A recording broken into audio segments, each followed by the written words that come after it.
all the things that are happening and all the things that you listen to came to pass. And he was called, McDonald was called asinine, and all this other stuff. And it's very interesting, the fact that what happened to McDonald really was terrible. He was killed in the Korean airliner that was shot down by the Soviets, if you remember. I think it was September 1st, 1983. And it was because he exposed only a few weeks or months, actually it was I think 3 months earlier, the intent to have world government and the intent of the Rockefellers, which back then nobody knew of. They thought of the United Nations as a peacekeeping organization. That's like, you know, believing that Mengele is a good family doctor. Okay? Liken it to that. You know, if you want to have Joseph Mengele as your doctor, that's good, everything's fine. Okay? But if you knew that Joseph Mengele was your doctor, you obviously wouldn't go to him, right? Or would you? Anyway, these 35 facts about the gutting of America's might are pretty astounding. And I'm going to go through them. Made me angry when I read it. Excuse me, my voice. I'm losing a little bit of my voice today. But there are 35 facts about the gutting of America's industrial might. And according to the U.S. Representative Betty Sutton, America has lost an average of 15 manufacturing facilities per day over the last 10 years. Okay. That is the #1 reason. And it's a fact. And it's actually the #1 reason what we have to change. We have to reverse this whole exacting of collectivism, slowly slicing and dicing our workforce to nothing. You know, using us as just enough to get their work done, and then we don't need you. We can do it cheaper somewhere else. I mean, and then allowing that to happen through the laws, the tariffs, and everything is just, it's all back fucked. And these people, you know, Obama's out there trying to bullshit everybody. He's bullshitting everybody. All the presidents bullshit and say we're going to get some fair trade, and it's bullshit. They're not going to get any fair trade. It's never about fair trade. It's about the globalists making the money, the collectivists doing this. They have it set up this way. They can make profits. Their companies make more profits. And that's how it works.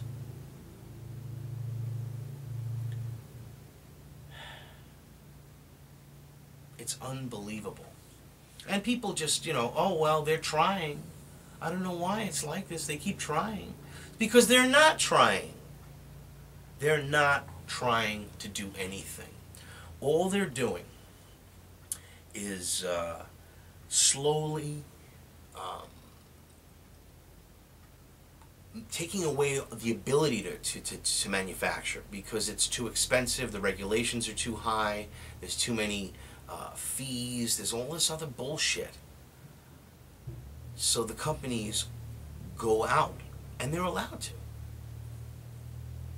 That's what has to stop. We have to, you know, we have to rein in these companies. Listen, they're American companies. They should have American workers. Period. I don't know what else to say. Sell their products anywhere they want, but they have to manufacture them here. This is America, not China, not Singapore or you know, wherever else or India or Madagascar, where Gibson bought wood from Madagascar and they took it back, millions of dollars worth of wood, because of this Agenda 21 collectivism, world government, United Nations, consolidation that's coming. It's here. It's here. It's happening. It's happening as we speak. It's happening right now.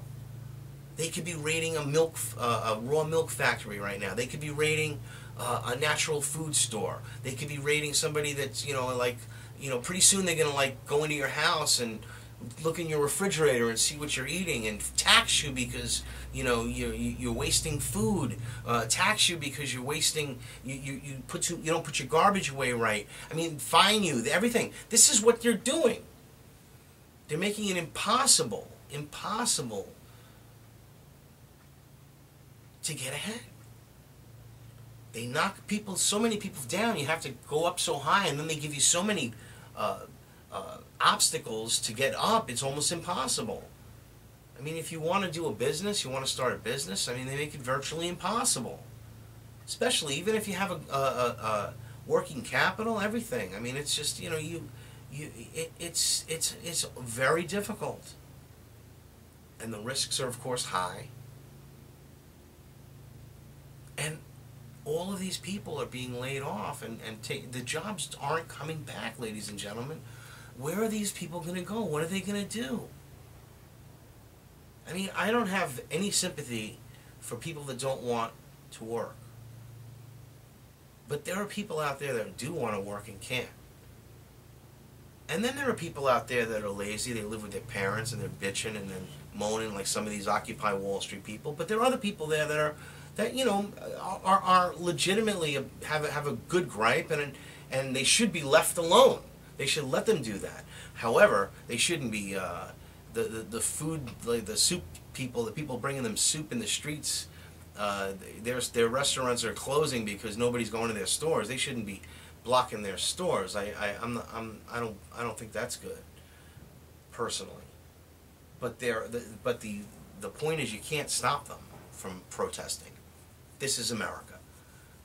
And when you start, limiting free speech, or you're limiting assembly, you start limiting freedoms, you start going down the road to tyranny. And it's already there. It's just they don't want to expose it yet. They don't want to pull the trigger. But let me tell you, they've got that finger on the trigger, and it's ready to be pulled. And it's scary. I mean, we have a president that's saying we're bringing all the troops home. Meanwhile, he's moving them around and making other military bases and playing a shell game. We have a president that's saying he's trying to, get jobs. Meanwhile, he's giving GE and other companies, waivers and Obamacare waivers and tax incentives to take jobs overseas. This is all on record. So wake up, everybody. He is the enemy. They all are the enemy. They are the enemy. It's clear. These collectivists are the enemy. These people. You have a president that promised to do things that he didn't do, and didn't even attempt to do. In fact, he did the opposite. So I learned that he was a puppet. Then I learned that other presidents were puppets. And then I learned that most presidents are puppets. Now, it doesn't mean that you're a puppet, and we know you're a puppet. It's just that they go along with the agenda, and they're selected because they have similar viewpoints to the agenda. And they can be manipulated. And then once they're in the right position, they sort of get their hands dirty in some way that they make sure that they are part of their little plan.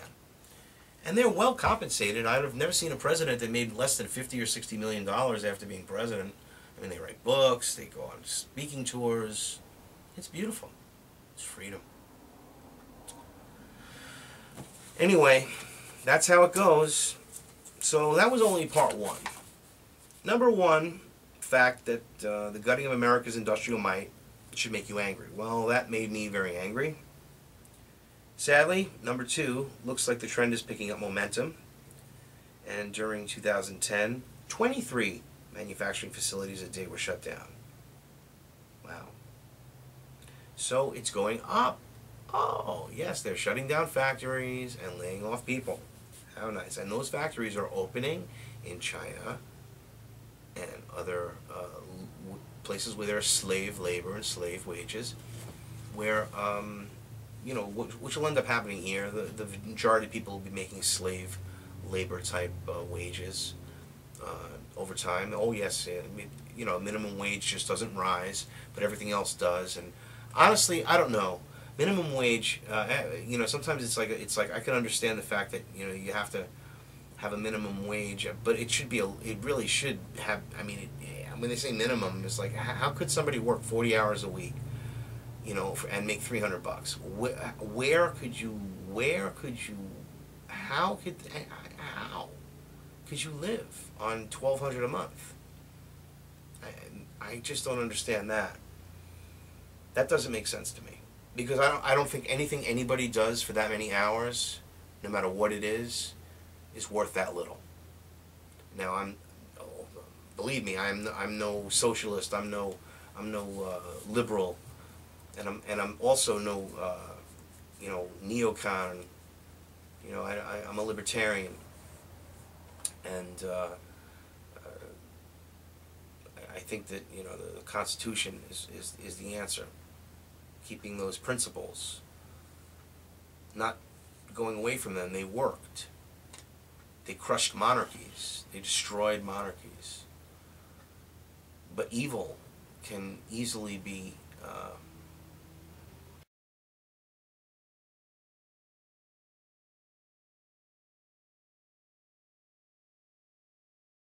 a world where the rule of law, not the law of the jungle, governs the conduct of nations.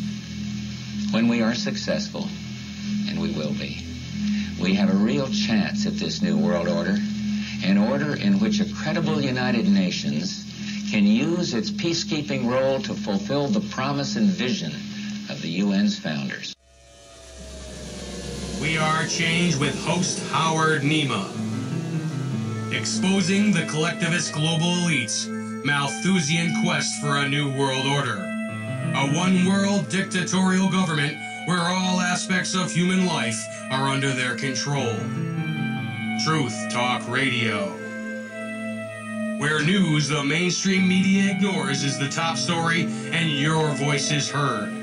Only on Informed Radio. Only on Informed Radio. Only on Informed Radio. Only on Informed Radio. Only on Informed Radio. Only on Informed Radio. Only on Informed Radio. Only on Informed Radio. Only on Informed Radio.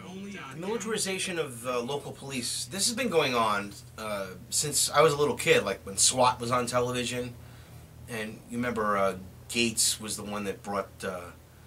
Daryl Gates was the one that created SWAT, Special Weapons and Tactics. It was really supposed to be, I think, not in tactics. I think it was supposed to be tactical or something. Anyway,